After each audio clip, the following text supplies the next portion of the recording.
कि भारत को एक ग्लोबल फूड बास्केट बनाना है और ये क्षमता हमें हमारे देश में है कि भारत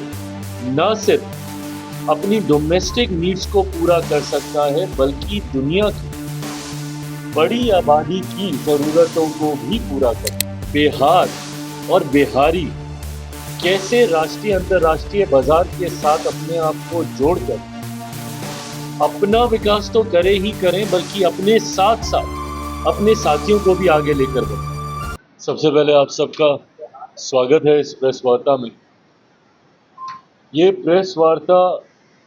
अंतर्राष्ट्रीय क्रेता विक्रेता सम्मेलन, जो 2 दिवसीय सम्मेलन का आयोजन किया गया है, जिसमें केंद्र सरकार, बिहार सरकार, अपीडा, टीपीसीएल सबके सहयोग से इस 2 दिवसीय सम्मेलन का आयोजन किया गया। इसका लक्ष्य बिहार के उद्यमियों को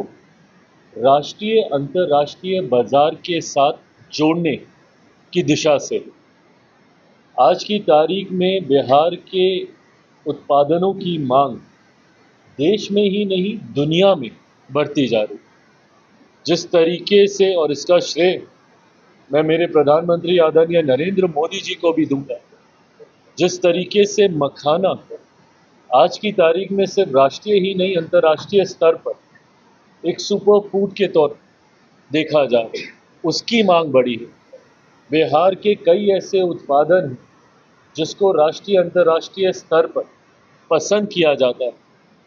हाजीपुर से मैं आता हूँ, हाजीपुर का केला हो, मुजफ्फरपुर की लीची हो, आम हो, ये तमाम ऐसी चीज़ें हैं, अनानास हो, ये तमाम ऐसी चीज़ें हैं जिसकी मांग अंतर्राष्ट्रीय बाज़ारों में भी बीते कुछ वर्षों में बढ़ी। ऐसे में एक विधिवत व्यवस्था तैयार करने की सोच के साथ इस 2 दिवसीय सम्मेलन का हम लोगों ने आयोजन किया, जिसमें लगभग 20 देशों के 70 से ज़्यादा, सही आंकड़े कल जब इसका हम लोग समापन करेंगे सब आपके साथ साझा किए जाएंगे, 70 से ज़्यादा इंटरनेशनल बायर्स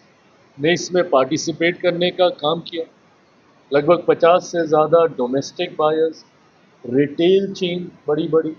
उन्होंने इस कार्यक्रम में अपनी सहभागिता देने का कार्य किया।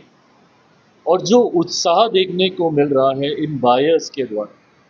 ये मेरे विश्वास को बढ़ाता है कि ये सम्मेलन एक गेम चेंजर के तौर पर आने वाले दिनों में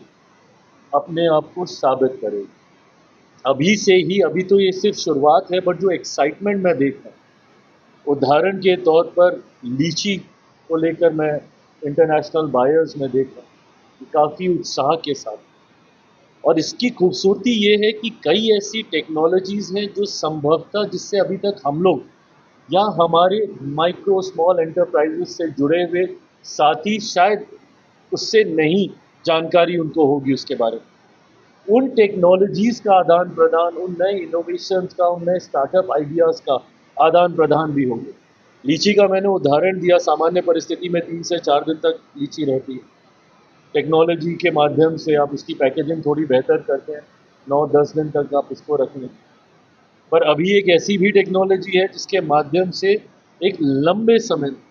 लगभग 80 दिनों के आसपास आप उसको फ्रेश रख सकते हैं। इन तमाम चीज़ों को लेकर चर्चा, जो अगर ऐसी टेक्नोलॉजी का अगर इस्तेमाल अगर यहाँ पे लीची से जुड़े हुए हमारे किसान साथी अगर करेंगे तो यकीनन उनको बहुत लाभ होगा। तो इन तमाम जानकारी का आदान प्रदान एक छत के नीचे हो, इस सोच के साथ इस 2 दिवसीय कार्यक्रम का आयोजन सबके द्वारा मिलकर, बिहार सरकार, केंद्र सरकार, तमाम हमारे साथियों के द्वारा मिलकर ये किया गया है, जिसमें एक बड़ी संख्या में बिहार के उद्यमी भी इसमें अपनी भागीदारी देने का कार्य कर, उनको हम लोग डायरेक्ट कनेक्ट कराने का प्रयास हम लोग कर, राष्ट्रीय अंतर्राष्ट्रीय बाजार के साथ यहाँ पे उत्पादन है, बट कैसे उसको हम लोग दुनिया के कोने कोने तक लेकर जा सकते। और जो सोच हमारे प्रधानमंत्री आदरणीय नरेंद्र मोदी जी की है कि भारत को एक ग्लोबल फूड बास्केट बनाना है और ये क्षमता हमें हमारे देश में है कि भारत न सिर्फ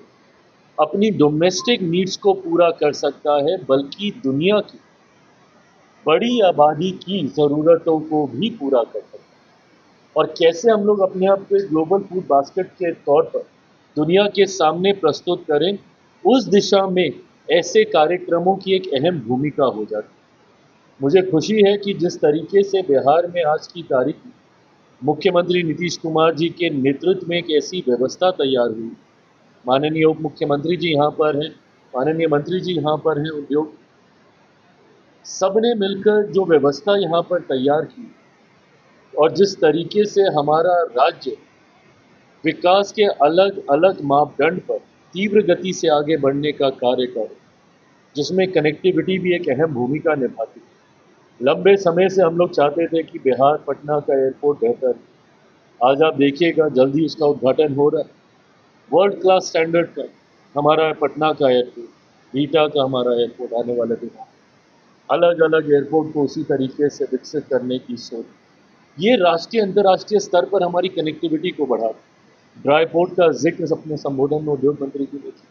उसके माध्यम से विधिवत तरीके से अब हम लोग अपने एक्सपोर्ट को हम लोग नियंत्रित कर सकते हैं। उसकी जानकारी विस्तृत तौर पर हम लोग के पास आ सकती है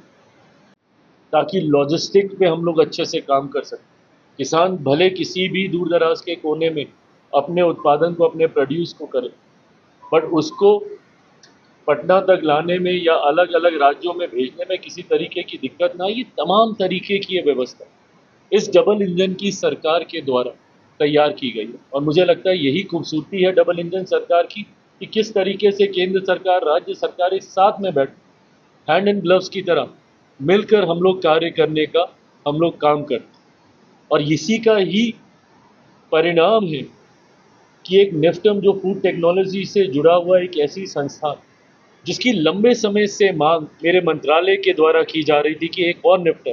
क्योंकि आज की तारीख में छात्र छात्राएं हैं जो विधिवत तरीके से प्रसंस्करण के साथ जुड़ना चाहते,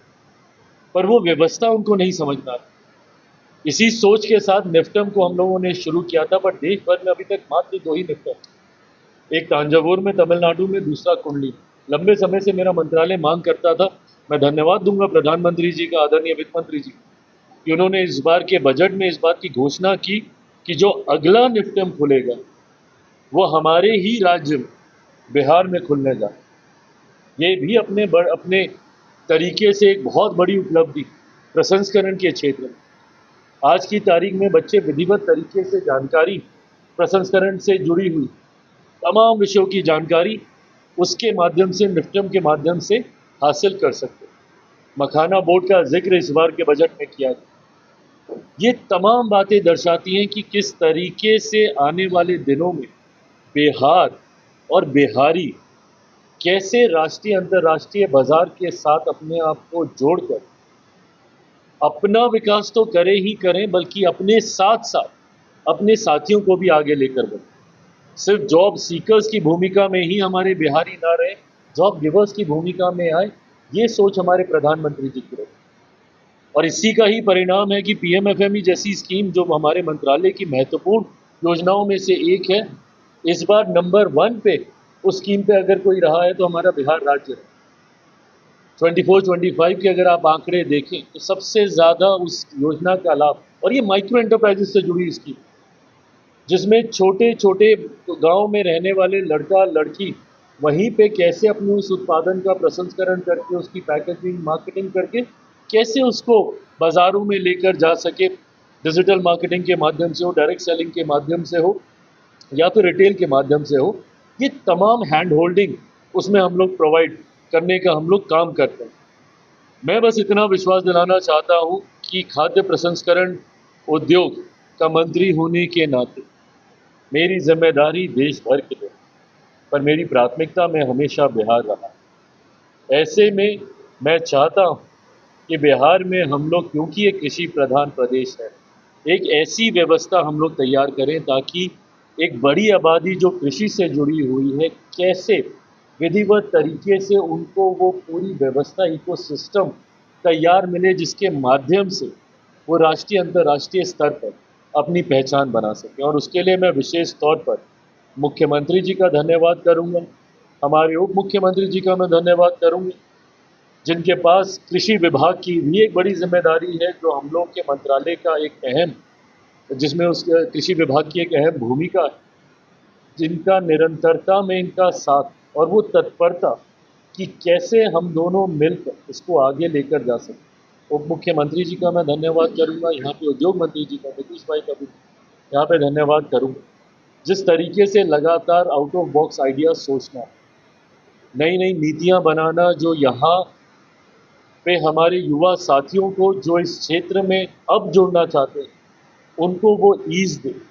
उनको वो सरलता दे, वो सुविधाएं दे, और साथ ही में वो निवेशक जो हमारे राज्य में आना चाहते हैं, उनको सिंगल विंडो क्लियरेंसेस के माध्यम से ईज़ ऑफ बिजनेस की भी अपॉर्चुनिटी प्रोवाइड करके दे। ऐसे में केंद्र सरकार राज्य सरकार के इस खूबसूरत तालमेल से, और उसमें हमारे तमाम साथी सहयोगियों का जो अधिकारीगण यहाँ पे मौजूद है, और मैं विशेष तौर पे अपीडा का भी मैं धन्यवाद करूँगा। एक अहम भूमिका अभिषेक जी, हमारे चेयरमैन अपीडा के, इनकी भी एक सक्रिय भूमिका निरंतरता में इस विषय को लेकर रही है कि कैसे हम लोग बिहार में इस व्यवस्था को और मजबूत और विस्तृत हम लोग कर सकें। ईपीसीएल का भी मैं धन्यवाद करूंगा, मोहित जी का भी मैं धन्यवाद करूंगा कि उन्होंने भी बहुत सक्रिय रूप से अपनी भूमिका न सिर्फ इस कार्यक्रम में बल्कि इसके अलावा भी उन्होंने निभाने का हमेशा प्रयास किया है। आज मैं अपनी बातों को समाप्त करते हुए बस इतना कहूँगा कि इन 2 दिनों के बाद आंकड़े, एक बार इसके ऊपर समीक्षा होगी, ज़रूर मैं साझा करूँगा, बट उम्मीद नहीं, मुझे पूरा विश्वास है कि जितनी B2B और इसके बाद निरंतरता में अब 2 दिन तक अब यही चलेंगी, चर्चाएं ही चलेंगी, ये meet, reverse buyer seller meet एक के बाद ये होता रहेगा। मैं मानता हूँ कि बिहार और बिहारियों को आर्थिक दृष्टि से भी एक बड़ा लाभ इस 2 दिवसीय कार्यक्रम के बाद होगा।